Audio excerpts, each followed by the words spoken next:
Assalamualaikum warahmatullahi wabarakatuh.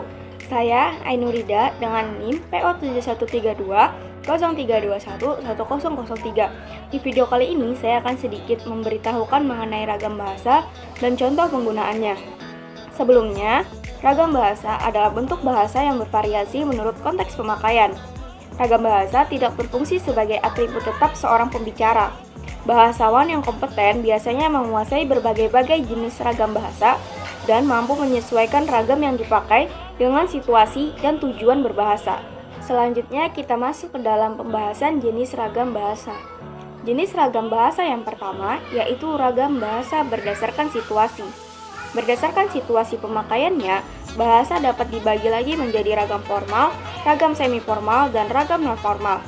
Yang pertama kita bahas yaitu ragam formal. Ragam formal digunakan dalam situasi resmi.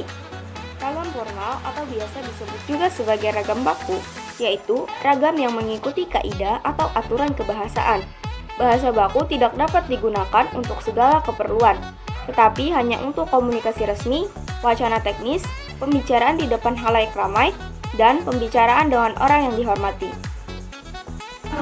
Terlibat masuk, tetapi bukan secara bergerombol. Artinya tidak dibolehkan kalau semua analis kesehatan masuk ke analis kesehatan di misalnya, tapi perwakilan. Namanya ketua NJ. Yang kedua, ragam semi-formal. Ragam semi-formal memiliki keunikan tersendiri karena berciri mengikuti kaidah dan aturan yang tetap. Tetapi hanya tidak secara konsisten dilakukan pada saat tujuan tertentu. Dalam hal ini, sebagai contoh, yaitu bahasa jurnalistik, di mana biasanya pembaca berita membacakan beritanya tidak selalu dengan kata-kata yang baku. Hari ini menjadi rekor penambahan pasien sembuh dari COVID-19. Berdasarkan data yang dihimpun dari Kementerian Kesehatan, per hari ini pasien sembuh bertambah 40.374 orang, sehingga total pasien sembuh saat ini 2.549.692 orang. Sementara kasus positif bertambah sebanyak 28.228 kasus dan total positif COVID-19 di tanah air kini mencapai 3.194.733 kasus. Yang ketiga atau terakhir berdasarkan situasi pemakaiannya yaitu ragam non-formal. Ragam non-formal tidak mutlak untuk menggunakan pemakaian kata baku atau dalam hal ini ragam non-formal berciri tidak sesuai kaidah atau aturan yang tetap. Contohnya seperti pada saat kita mengobrol santai dengan teman. Ikut, tapi pas telepon saya bilang nggak usah dulu datang, karena kan kayaknya insya Allah kalau libur saya pulang kalau misalnya mau bulanan. Malam 2 hari karena itu mobilnya rusak. Selanjutnya ragam bahasa berdasarkan media. Ragam bahasa berdasarkan medianya terbagi menjadi ragam lisan dan ragam tulisan. Yang pertama, ragam lisan. Ragam lisan didukung oleh situasi pemakaian sehingga kemungkinan besar terjadi pelesapan kalimat. Namun, hal itu tidak mengurangi ciri kebakuannya.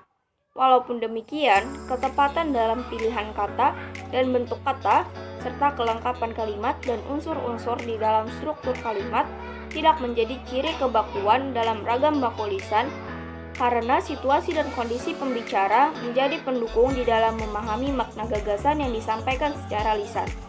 Adapun ciri-ciri ragam lisan: 1. Memerlukan orang kedua atau teman bicara. 2. Tergantung kondisi, ruang, dan waktu. 3. Tidak harus memperhatikan gramatikal, hanya perlu intonasi serta bahasa tubuh. 4. Berlangsung cepat. Itu 3.000 tambah 2 batang. Lombok itu tak 2.000. Ini berapa ini? Daun bawang 1.000. 15 ini. 15? Iya. 1 kilo 14. Daun bawang tak 1.000. Serai 1.000.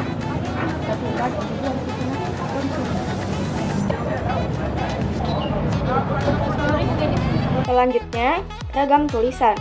Dalam penggunaan ragam bahasa baku tulisan, makna kalimat yang diungkapkan ditunjang oleh situasi pemakaian, sehingga kemungkinan besar terjadi pelesapan unsur kalimat.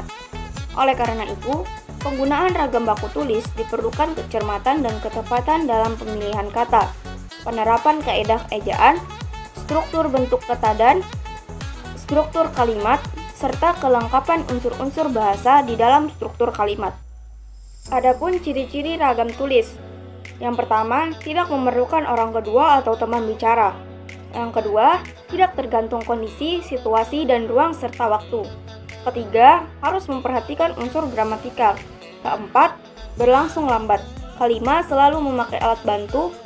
Keenam, kesalahan tidak dapat langsung dikoreksi. 7. Tidak dapat dibantu dengan gerak tubuh dan mimik muka, hanya terbantu dengan tanda baca. Makassar, 2 November 2021. Kepada ayah dan ibu di Kalimantan. Assalamualaikum ayah, ibu. Apa kabar ayah dan ibu di sana? Aku harap selalu dalam lindungan Allah Subhanahu wa Ta'ala. Kabarku di sini baik dan sehat. Lewat surat ini, aku punya kabar gembira untuk ayah dan ibu. Libur semester ini, aku akan pulang ke Kalimantan karena masa belajarku sudah selesai. Dan aku sangat merindukan segenap keluarga di sana. Aku akan bawakan oleh-oleh dari Makassar. Rasanya sudah tidak sabar untuk bertemu. Sekian dulu surat dariku. Sampai jumpa di hari libur. Wassalamualaikum. Rida. Mungkin hanya itu dulu yang bisa saya paparkan. Apabila ada salah kata dan perbuatan, mohon dimaafkan. Wabillahi taufiq wal hidayah. Wassalamualaikum warahmatullahi wabarakatuh.